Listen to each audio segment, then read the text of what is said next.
Kongaşçı köyü mayın 22'sinde Ayızlı Nikolay gününde kendi kurbanını nişanlar. Ofisyal haberlere göre bu yaşama keri kuruldu 1901 yılda. Buraya geldiler insanlar Kongas köyünden. Burada onlar çiftçilik işlerini yapardılar. Nice bu köy ilerlerdi. Kim kurdu bu köyü? Bunun için biz ana tarafın programmasında size anlatacağız.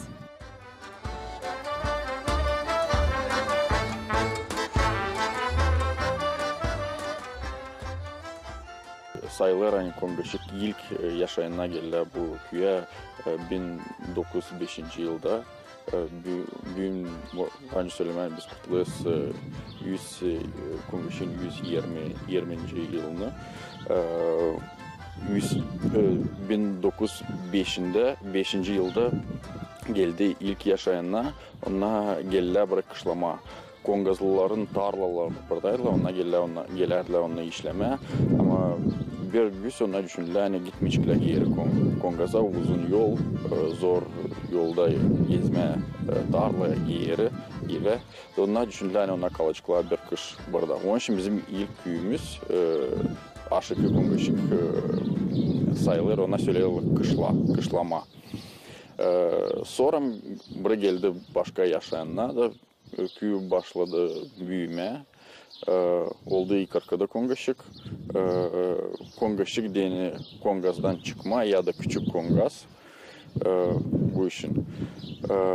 İlk arka Kongaşık sayılar hani kuruldu 1921 yılda. Halis Primariye bizde sayılı ilk arka Kongaşık'ta. Biz kutluyoruz köyün doğmasını ta pek kutlarız 1921 yılda. Dudleşti tabi orada kalmadı bizde ev. O köy ileri Soyuz vakitlerinde orada vardı brigada, orada vardı daha çok evler yaşayanlar. O kuruldu Borgan tarafından yaşayanlar, onlar orada geçtiler Kongaş'a yaşama, otladılar koyunları ve kaldılar orada. O köy öyle kuruldu. Kongaşçı köyü kurulması için var türlü legendalar. Birisini onlardan köyü primara anlattı. Var türlü legendalar vardı. Burada zengin adam Bakayan. O Bakayan bizde var tarlalarda sayılı Bakayan tarafı. Orada o yapardı şarap, silah şarapla yaparmış. Onda varmış çok kişi. Biz bile o vakitler o verermiş insana işte köy tutunarmış çiftçiliğe de vardı işte onlar bakardılar kendi ailelerine gitmediler yaşamak orada ya da başka yerlere. Sayılır anitaylardan bu yerler Kongaz köyüne girerdiler. İnsanlar burayı çiftçilik işlerini yapmaya gelirdiler. Sonra da kararladılar burada kalma. İlk yaşayanların sayısında Mark Kerogla, Zahar Samsi, Mark Yularcı. Onlar Kongaz'ın aksakalların başına danıştılar ki bu yerlerde kendilerine ev düzme. Sayılır Kongaz'dan gelen insanlardan köy adı da çekilir. 1947 yılda Kongaşık'ta kolhoz kuruldu. O zaman köyde ilk şkola da açılır. Hangisi bugün de çalışır. Ben Vanç Selim Sayız vakitlerinde vardı kolhoz 1 Maya. Pek iyi bir zanlıklı bir sülcüsü. Yanında insan vancıda kendi ailesine baksın, yanında kalkınsın, köy yapıldı çok işler, şkolalar, poçtan zdaniyesi, primariye, hepsi infrastruktur tarafından proyektler yapılardılar Soyuz vakitinde, yolla. Köy lisesi 2000 yılda kuruldu. Bugün de onu düzmeye hem tertiplemeye çalışırlar. Ben buraya geldim yılın bitkisinde, bardajlı temel koyulduydu. Da yeni konu yavaş yavaş kaldırıldı. 2010'da kilise burada çekitti yeni konu açıldı. Çekitti hizmet etti yeni kilisede. Yeni konu topladık kilise içinden ne lazım. Формировать ettik. Потому что burada çok ince boştu. Bomboştu. Ne de oldu yaptı hepsi oldu. İşte inancı insanların koyduğundan kilise oldu pek oya diyeceğiz. Bugünkü günde var уже 25 yıl. Анксынан клисе еникуну яваш нишында калканыр. 25 yılda ben burada kullanıyorum как бы. Поэтому şükür Allah'a. Bizde var inan, var sabır, var insanda inan. Te bu inanla yenikunu savaşa hissetme. Bu insanın üstünde kurma bizim düzgünlüğümüzü bize на самом деле lazım. İnsanlar köyük lisesine sağlık, bereket, iyi yaşamak için dua etmeye gelirler. Hederliye ayın 22'sinde köyü kendi kurbanını nişanlar. Her yıl bu yurtuya gelirler saygılı misafirler. Ben düşünüyorum hani kilise hem de bu yurtu o bizim bir oldu köyün bir kültürü ortası. O bizim bağlı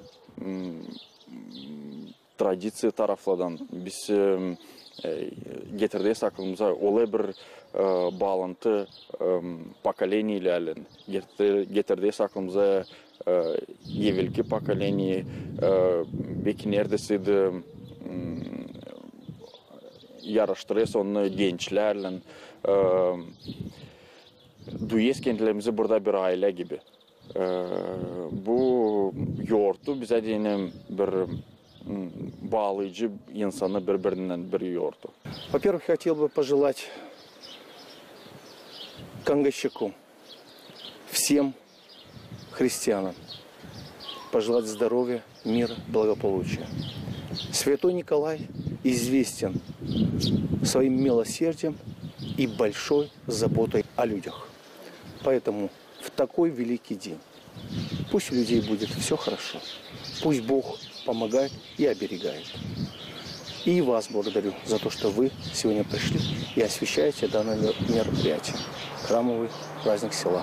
İsterim kutlama hepsi Kangaiçik köyünde yaşayanları kilisenin kurban yurtusundan. İsterim onların evinde olsun sağlık, uygunluk, varlık, uşaklarda olsun sağlık. Hepsi insanlar yaşasınlar uslulukta burada. Bugün Ayuz Nikolay günü çok bir önemli yurtu bizde Gagavuzlarda. Olsun hepsimizde sağlık, кысмет и берекет. Очень рад всегда видеть ГРТ на таких важных мероприятиях нашей гагаузской автономии. На самом деле у нас жители гагаузской автономии очень верующие, очень набожные. Я хочу поздравить жителей села и священника нашего, отца Николая, с этим важным праздником. Святой Николай, мы всегда к нему приходим, когда мы хотим попросить его, чтобы он нам в чем-то помог. Первое, чтобы у нас было здоровье, чтобы в семье было спокойствие, чтобы был уют, чтобы был мир на земле. Святитель Николай – это очень важный такой пророк, который, вы знаете, в каждой семье он почитается. Я хочу пожелать нашей республике Молдова веры, единства, любви и, конечно же, мира. Заступник Николай, он особенно внимателен к нашим молитвам, к нашим словам. И я уверена, что все, что делается в нашем селе, это с его помощью. Село развивается. Если посмотреть, что было несколько лет назад, конечно, разница большая. И парк красивый, и зона отдыха, и возвышаются купола, которые светятся в лучах солнца, напоминая о том, что все, что на земле делается, это делается во имя Христа. Потому что может быть прекраснее на земле, чем проповедует учение Христа? А если говорить, например, о том, что значит село для каждого из нас, это наш обитель, это наша колыбель. Var iyi ruhlu insanlar angıları çok kuvvet koyarlar ki kilise daha güzel olsun. Onları bunun için Baba Nikolay şükür etti. Милость святителя Николая велика над всеми нами. И она всегда была и пребывала на нас, потому что эти люди, они имеют особую любовь ко всему нашему роду христианскому. Наше село, оно имеет покровитель над собой именно святителя Божьего Николая. И его молитвами, которые непрестанно возносятся у престола Господня, потихонечку благоустраивается все то, что мы сегодня потихонечку имеем. Самая главная основа из основ – это есть неизыблемая вера, именно христианская вера в Господа нашего Иисуса Христа. Но при этом немаловажна и внешняя атрибутика церкви, которым потихонечку мы стараемся преуспевать по мере нашей возможности и сил. Кангашик село маленькое, поэтому и поступательное движение церкви, как по строительству церкви, оно тоже движется в этом направлении тоже не быстро. Поэтому благодарю всех за ту оказанную доверие и помощь, которые вы проявляли в течение всего этого времени. Желаю от всей души, чтобы святитель Божий Николай всех вас, всех ныне православных христиан, всех, кто каким-то образом имел участие в строительстве нашего храма, чтобы Божья небесная помощь всегда пребывала над всеми вами. Потому что ваше внимание было сугубо, но и при всем при этом никто в этом храме не забывается. И я думаю, что милость Божия и дальше будет покрывать всех нас в деле благом, в деле хорошем, создании прекрасного христианского общества. Мы в этом сегодня все мы нуждаемся. Помогай нам Бог. Конгаши күй yıldan ilerler, daha güzel olur. Köyde türlü projeler yapıldı, hem yapılır, söylerler yaşayanlar. Böyle küçük köye diyelim bizde hepsi iyi. Biz Slabulnes, geografически biz Slabulnes, biz yakın Skobrad'a. Bizim insanlar bence zanatlasına işi var Komrad'da, ailesi köyde gidiyorlar işe. 10 minutluk yol da aileni Vançkin köyde bakarsın. Bizde infrastrukturlu köyde gene hepsiyle bizde var kanalizasyon, водоснабжение, hepsi условия yaşamak için. Onun için biri kimse de göresiydi benim bu interviewumu. Destesiyle almayı yef bizim köyde. Biz hepsine sevineceğiz. Var işler değişilmekle. Ben geldim buraya 69'da. Ne vardı burada? Şimdi ne var? Pek çok değişildi. Değişildi. Köy büyüdü birazcık. Yolları yaptılar her yerde. Mezarlar traktörle sürüyorduk çamurda. Öyle maşını traktörle sürüyorduk. Şimdi, пожалуйста, брусчатка koydular. Nerede gezeriz, spokojno. Önce de ben tapiçkilerin gezeriz köy içinde. Şimdi işler pek gidiyor. Allah şimdi böylece gitsin. Her bir yaşamak yerin var kendi özelliği. Nilen sadece o anılar. Böyle bir özellik var Kongashi köyünde de. Çizgiledi Primar Yevgeniy Tukan. Konuşta pek işi insanlar. Konuşta işliyorlar tarlaları, büyüdüyorlar karpuz, başka meyveleri.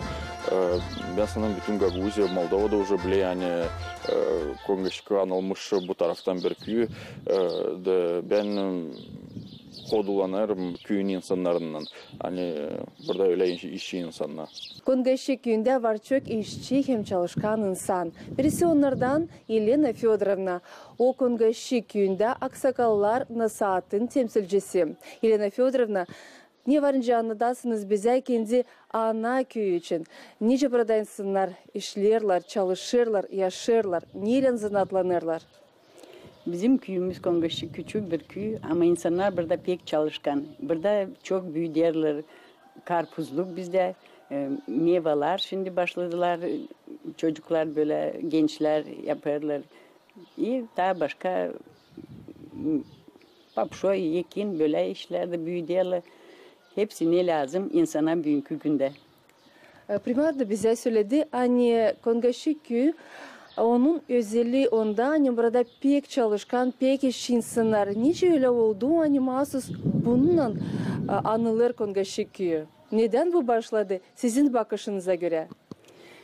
Neden başladı? Başladı diye geldi vakitler biraz zorca. Hani gitmesinler başka memleketlere. Çocuklar burada açtılar kendilerine zanaat böyle çiftçilikle. Çok projeler bizde oldular. Park oldu köyde. Futbolne площадка, voleybolne площадка yaptılar. Kültür evinde değiştiriyordu. Anaokulunda değişiklikler oldu çok. Hepsi çocuklar güzel işler. İlin mi? Zor mu yaşamak Kongashi köyünde? İnce söyleyeyim zor işler kana dil zor işler zor ama bugünkü günde hepsici var. Hepsi nasıl söyleyeyim eskiden yoktu bunlar şimdi hepsi, teknolojiler yeni var. insana ermen tabra silin. Ama bir var hani kuraklık gider, Allah versin, yağmur yağsın da gitsin hepsi işler iyi, güzel, miracle. Hepsimiz için geliriz, dua etme, ileri doğru olsun bizde sağlık, mir, hem yağmur diye. Yağmur yok. Bizler şimdi yekinler prost положение. Naş yapma abi. Yağmursa kalıyor, dua etme Allah'a. Bize lazım yağmurcuk, bereket olsun. Bir tane yemeğini lazım. Nice istersiniz ilerlesin köyleri doğru, niye istersiniz görmeye bu köydeleri doğru? Belki niyeyse ta yetişmer Kongaşık köyüne? Bu köyden yetişmer. Hepsi öyle istersen olsun. Doğum çok çünkü doğum pek az. Bugünkü güne yeni doğum olmazsa da azalır insanlar. Onun için ben hepsine de dilerim sağlık gençlere. Hani durgunsunlar burada köyünde çalışsınlar. Sevda kendi köyüme ben de aileden kuruldu vanç söyleme. Ben küçükten beğendim bu köyü. Bir ara istemedim buradan gitmeye. Ne olsa da vakitla olmasın. Vardı başka diyeceğiz предложение ile işe de kurma, aile de alma, semyeyi de gitmeye de. Ama ben bağlıyım bu köye. Bana diyene o pek bağlıdı. Ben isteyeyim hani benim işim, benim vkladım söyleyeceğim Rus dilinde kalsın bu köyde. Ben beğeneyim insanı, ben düşünüyorum hani bizde pek дружный köy. Hepsi bir araşık savaşı koyma, kendi kuvvetini, kendi işinden gösterme yapmak köye diyene. Bizim devlette pek büyük problema migrasyonun. Pek isterdim hani Kongaş'ta açılsın yeni işler, zanata diyene, yeni projeler, gençler savaşına açma burada yeni çiftçilik işleri. Hani onlar görsün kendi yaşamasını ileride bu köyde. Bu köyde var büyük potansiyel. Biz yakınız Komra'da da logistika tarafından vanca çok işle yapma bu köyde. Hani insan buradan gitmesin, hani olsun ilerlemek. Köy kuvvetleri hem her bir yaşayan ister ki köyde hepsine olsun iyi koşullar ki çalışma, kultura tarafından ilerleme hem meraklı dinlenmek vakitini geçirme. Ben isteyeyim hepsi Kongaşka'da, ailelerde olsun hepsizler. Uşaklar olsun, hepsinde olsun sağlık uşaklarda, onlar olsunlar sıcakta, hem de daha büyük insanlar da olsunlar, kalmasınlar vlimaniyesiz, onları unutmasınlar. Biz bizim taraftan, Primoryen tarafından savaşıyoruz hepsine göstermek kendi alma pay onların yaşamasında olma yardımcı onlara. İsterim hani bizim uşaklar ilerlesinler, savaşsınlar, saçız türlü krужокlar, tam oyunu tarafından, gimnastika, spor tarafından. Biz de hani onlar hepsi gitsinler kultura tarafından. Hani bizim köy olsun anılmış başka tarafa, dilsal yaşama, kultura hem spor tarafından da. İsteyim hepsi olsun ki birbirine değine bir aile duysunlar kendi aile içinde. Olsunlar bağlı birbirine değine. Aziz Nikolay'ın dualarıyla gökteki baba ay süslesin bizi, благословит etsin bizi sağlıkla, güzel yaşamakla, en güzel ömürle. Самое большое богатство в селе – это, конечно, люди, это жители нашего села. Я здесь работаю очень давно, много-много поколений воспитала, и с гордостью могу сказать, что люди очень и очень трудолюбивые. Даже символ нашего села является арбуз, что очень интересно, о том, что люди занимаются землей, трудятся, труженики каждого из нас. Люди, которые верят в светлое будущее, потому что страна держится именно на этих людях, которые своими успехами приумножают нашу маленькую, пусть такую на карте мира, скажем, незначимую, но для каждого из нас самая большая, самая прекрасная страна в мире. Я даже горжусь иногда, что я родилась на этом языке, что я родилась в Молдове, что я житель Молдовы, что я житель села Кангащик. Я не отсюда, я с севера Молдовы, но Кангащик для меня стал родным домом. Иногда даже говорю, родина моя, конечно, Молдова, но и Гагаузия. Гагаузия в составе Молдовы.